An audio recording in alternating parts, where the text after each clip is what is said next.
আমি আপনাদের সম্মুখে আলোচনা করব জাকাতের কিছু গুরুত্বপূর্ণ মাসলা মাসাইল নিয়ে, যে মাসলা মাসাইলগুলা আমাদের প্রত্যেক মুসলমানের জন্য খুবই জরুরি, বর্তমান প্রেক্ষাপটের জন্য খুবই জরুরি। যে মাসালা হচ্ছে, 1 নম্বর মাসালা, জাকাত দেওয়া হচ্ছে ফরজ, আর জাকাতকে অস্বীকার করা হচ্ছে কাফের।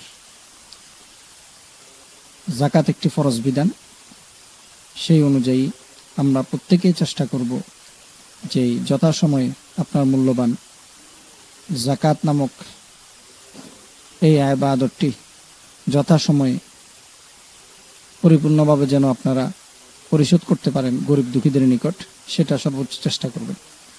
2 নম্বর মাসালা হচ্ছে, মসজিদের মধ্যে জাকাতের টাকা দেওয়া জায়েজ নাই। মসজিদ, মাহফিলে, এই সমস্ত জায়গায় জাকাতের টাকা দেওয়া কোনোভাবে জায়েজ নাই, কারণ এটা সম্পূর্ণ গরিব দুঃখীদের হক। 3 নম্বর মাসআলা হচ্ছে, কারো কাছে যদি 30টি গরু থাকে তাহলে একটি গরু সমপরিমাণ তার জাকাত আদায় করতে হবে, আর যদি 40টি ছাগল থাকে একটি ছাগল সমপরিমাণ তার জাকাত আদায় করতে হবে। 4 নম্বর মাসআলা হচ্ছে, কারো কাছে 5টি যদি ওট থাকে একটি ওটের জাকাত আদায় করতে হয়। এরপর মাসালা হচ্ছে, পূর্ণ হওয়ার আগেও অগ্রিম জাকাত আদায় করা যায়।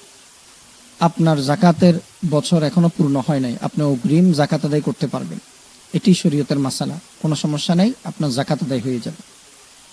এরপর ব্যবসায়িক যে পণ্য আছে, ব্যবসায়িক পণ্যের উপর জাকাত আদায় করতে হয়। এখন কারো কাছে যদি মুরগির ফার্ম থাকে, যেগুলা বিক্রি করার জন্য লালন পালন করা হচ্ছে, এটার উপর জাকাত আসবে।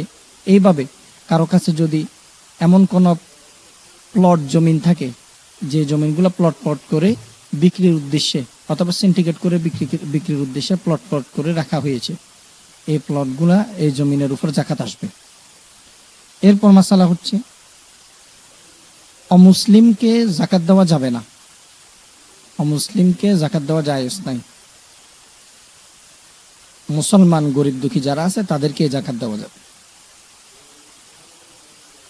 গরিব অসহায় যদি হয়, কোনো অমুসলিম, হিন্দু বা ভিন্ন ধর্মের লোক যদি গরিব অসহায়, তাদেরকে আপনারা মানবিক দৃষ্টিতে আপনাদের সহযোগিতা করবেন, কিন্তু জাকাতের টাকা সম্পূর্ণ গরিব দুঃখীকে দিতে হবে। এরপর জাকাতের মাসালা হচ্ছে, জাকাতের টাকা দিয়ে কাপড়, পোশাক এগুলা কিনে দেওয়া জায়েজ আছে, তবে এখানে সতর্কতা অবলম্বন করতে হবে। আমাদের দেশের মধ্যে দেখা যায় অনেক মানুষ আছে, এবং কি বিভিন্ন মার্কেটে কিছু দোকান থাকে যেখানে লেখা থাকে এখানে জাকাতের লুঙ্গি পাওয়া যায়, জাকাতের শাড়ি পাওয়া যায়, জাকাতের কাপড় পাওয়া যায়। এই সমস্ত কাপড়গুলো আপনারা মানুষকে দিবেন না, এটা অমানবিক হয়ে যায়। আপনি যেটা নিজের জন্য পছন্দ করবেন না, সেটা অন্যের জন্য পছন্দ করবেন না। দেখা যাচ্ছে আপনি এমন একটা পাতলা কাপড় দিলেন, নর্মাল একটা কাপড় দিলেন, সেটা বেশি দিন সে পরতে পারলো না, কোনো মানসম্মত কাপড় নয়, এর দ্বারা আপনার জাকাত প্রশ্নবিদ্ধ হবে। এই জন্য কাউকে যদি কাপড় দিতে হয় জাকাতের টাকা দিয়ে, আপনারা যেটা ভালো কাপড়, মানসম্মত কাপড়, সেটা দেওয়ার চেষ্টা করবেন। এরপরে জাকাতের মাসালা হচ্ছে, দোকানের যে সালামির টাকা আছে, অগ্রিম আপনারা জমা দিয়ে দোকান যে নেন, দোকানের মালিককে অগ্রিম 2 লাখ টাকা 3 লাখ টাকা জমা দিয়ে যে দোকান নেন, ওই সালামি টাকার উপর যদি নেশাব পরিমাণ হয়ে যায়, সালামি টাকা 1 বছর অতিবাহিত হয়ে যায়, তাহলে ওইটার উপরও জাকাত আসবে।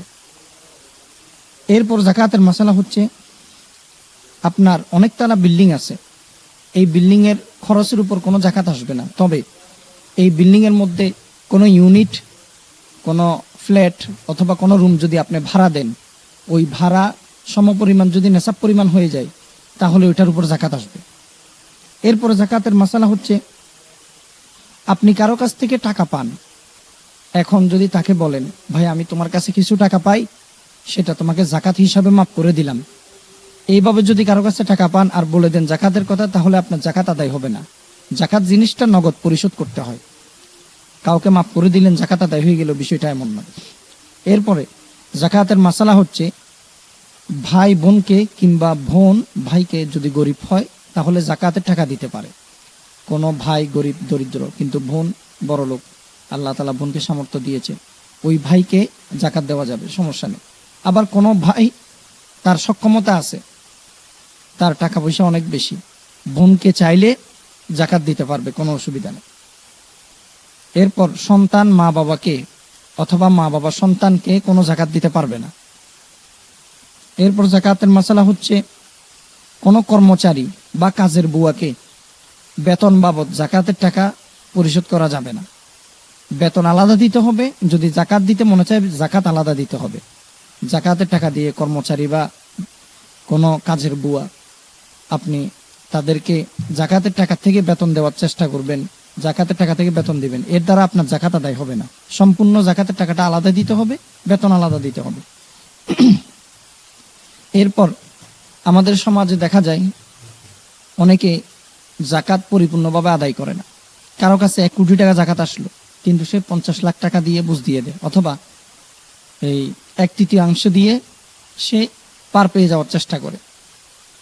আজকে আমাদের দেশের মধ্যে যদি তাকান, অনেক বিত্তশালী মানুষ, অনেক শিল্পপতি যাদের কোটি কোটি টাকার সম্পত্তি আছে, তাদের উপর কোটি কোটি টাকার জাকাত এসেছে, কিন্তু তারা গরিব দুঃখী কিছু মানুষকে অল্প কিছু টাকা বিলিয়ে, কিছু জিনিস বিলিয়ে তারা মনে করে তাদের জাকাত আদায় হয়ে গেছে। না, এর দ্বারা পরিপূর্ণ জাকাত আদায় হবে না। আপনার যতটুকু অতিরিক্ত সম্পদ আছে, নেশাব পরিমাণ যতটুকু আপনার অতিরিক্ত নেশাবের পর থেকে যত সম্পদ আছে, প্রত্যেকটা সম্পদের হিসাব করে আপনার জাকাত আদায় পরিপূর্ণভাবে পুনখানে আদায় করতে হবে। আল্লাহ তাআলা আমাদেরকে জাকাতের যে কয়েকটি মাসালা বলেছি, আমাদের সকলকে আমল করার তৌফিক দান করুন, এবং জাকাতের মাসালা সঠিকভাবে জেনে আমাদেরকে আল্লাহর দেওয়া এই ফরজ বিধান জাকাতকে আদায় করার মতো তৌফিক দান করুন। আসসালামু আলাইকুম ওয়া রাহমাতুল্লাহি।